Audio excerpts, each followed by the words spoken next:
Hi అండి, ఎలా ఉన్నారు? బాగున్నారా? Welcome to Kiaan's kitchen. Kiaan's కిచెన్లో ఈరోజు అయితే చోలే మసాలా కర్రీ తయారు విధానం చేసి చూపిస్తానండి. కావాల్సిన పదార్థాలను చెప్తాను. 2 ఆనియన్స్ అండి, మీడియం సైజ్ తరిగి పెట్టుకున్నాను. 2 స్మాల్ సైజు టమోటాలు 2, చెక్క ఒక ఇంచు, 1 ఇలాచి, 4 లవంగాలు, వెల్లుల్లి, కావాల్సినంత అల్లము, వేయించి మిక్సీ పట్టుకున్న జీలకర్ర పౌడర్ అండి, ఇది 1/2 స్పూను, 2 స్పూన్ల కారము, 1.5 స్పూన్ ధనియాల పొడి, గరం మసాలా స్పూను, 1/2 స్పూన్ పసుపు, చోలే మసాలా అండి.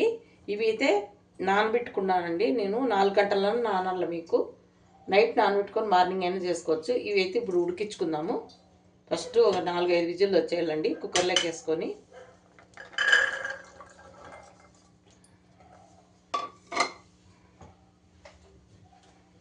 కావాల్సినంత వాటర్ వేసుకొని కొద్దిగా సాల్ట్ అండి, చోలే ఉడికించుకుందామండి. ఒక 4-5 విజిల్ రావాలా. మెత్తగా అయితేనే ఇప్పుడు కర్రీ టేస్ట్ వస్తుంది. ఇప్పుడైతే మనం ఆనియన్స్ పేస్ట్ చేసుకుందామండి. వెల్లుల్లి,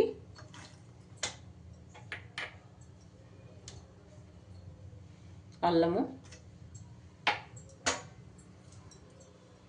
ఇలాచి, లవంగము, ఒగించు, చెక్క, ఇవి మిక్సీ పట్టేసుకొని ఇట్లా పట్టుకున్నాం కదండి.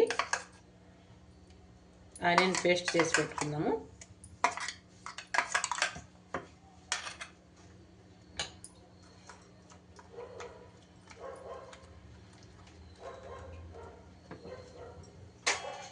దీంట్లోకే టమాటా కూడా పేస్ట్ చేసి పెట్టుకుందాం. టమాటా కూడా గ్రైండ్ చేసుకున్నాం. ఇప్పుడు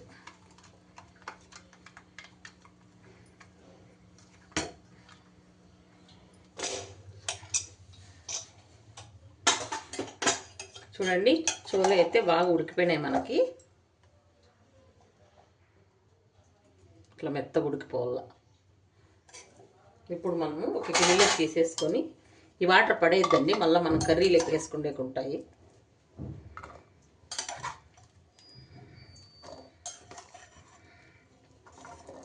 ఇప్పుడు మనం స్టవ్ ఆన్ చేసుకొని ఒక బాండి పెట్టుకుందాము. తగినంత ఆయిల్ వేద్దాము. ఈ కర్రీ కొంచెం ఆయిల్ పడుతుందండి. ఒక బిర్యానీ ఆకు, 1 స్పూన్ జీలకర్ర, 1/2 స్పూన్ ఆవాలు,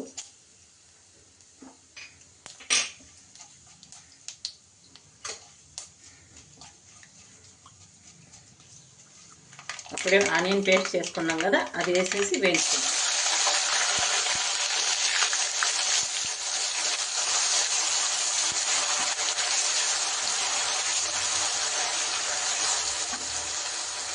దీంట్లోకే 1/2 స్పూన్ పసుపు,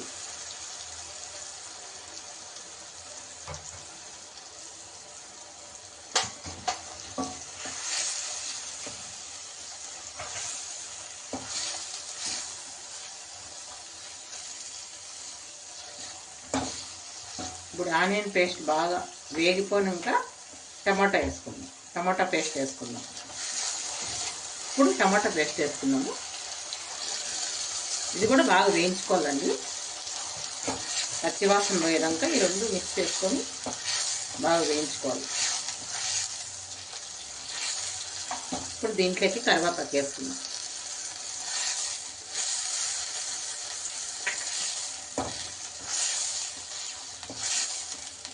కొద్దిగా ఆయిల్ తేలే వరకు ఉడికించుకుందాం, వేయించుకుందాం బాగా.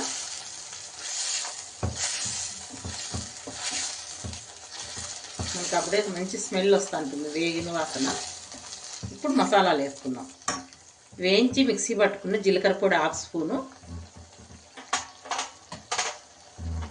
1.5 స్పూన్ ధనియాల పొడి, 2 స్పూన్ల కారము, కొద్దిగా గరం మసాలా, రుచికి తగినంత సాల్ట్. ఇవన్నీ బాగా మిక్స్ చేసుకొని కొంచెంసేపు ఫ్రై చేసుకున్నాక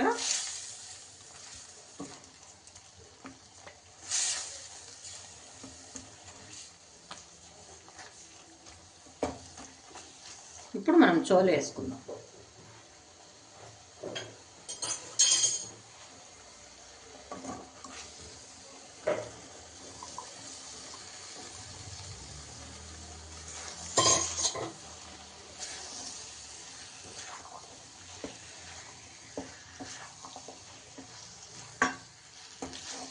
ఈ కర్రీకి బాగా మసాలా పట్టేదాకా కొంచెం మూసి పెడదామండి. మూత వేయడం వల్ల మసాలా అంతా చోలేకి బాగా పడుతుంది.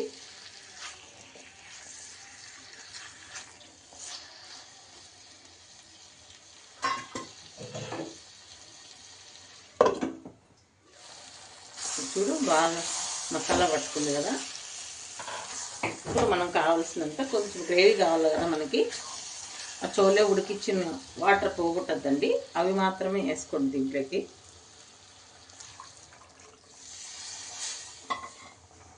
చాలు సరిపోతాయి. ఆల్రెడీ మనము ఉడికించుకున్నాం కదా చోలే.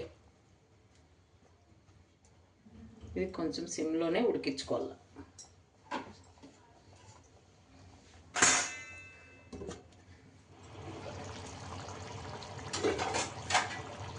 చూడండి మనకి కర్రీ అయితే రెడీ అయిపోయింది. ఇప్పుడు కొద్దిగా కొత్తిమీర వేసుకొని స్టవ్ ఆఫ్ చేద్దాం.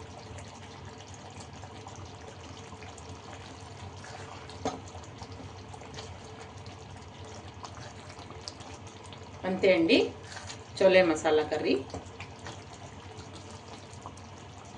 ఇప్పుడు దీని కాంబినేషను పూరి చేద్దాం. ఆయిల్ పెట్టేసినాము, అయితే పూరి చేసేస్తాము.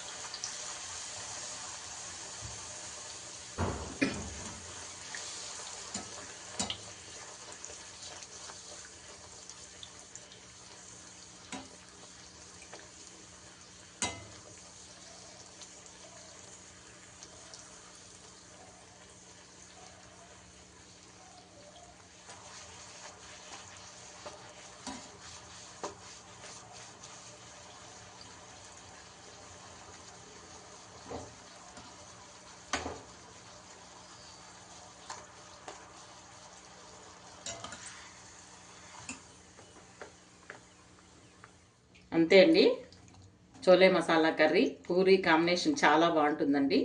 నేనైతే మా ఇంట్లో బ్రేక్ఫాస్ట్కు పూరి చోలే మసాలా కర్రీ చేసినాను. చాలా బాగుంటుందండి. ఇది రైస్ కానీ అన్నంకు చపాతీకి చాలా బాగుంటుంది. ఒకసారి మీరు కూడా ట్రై చేయండి. ఈ వీడియో నచ్చినట్టయితే లైక్ చేయండి, షేర్ చేయండి, సబ్స్క్రైబ్ చేసుకోండి. ఓకే, బాయ్ అండి.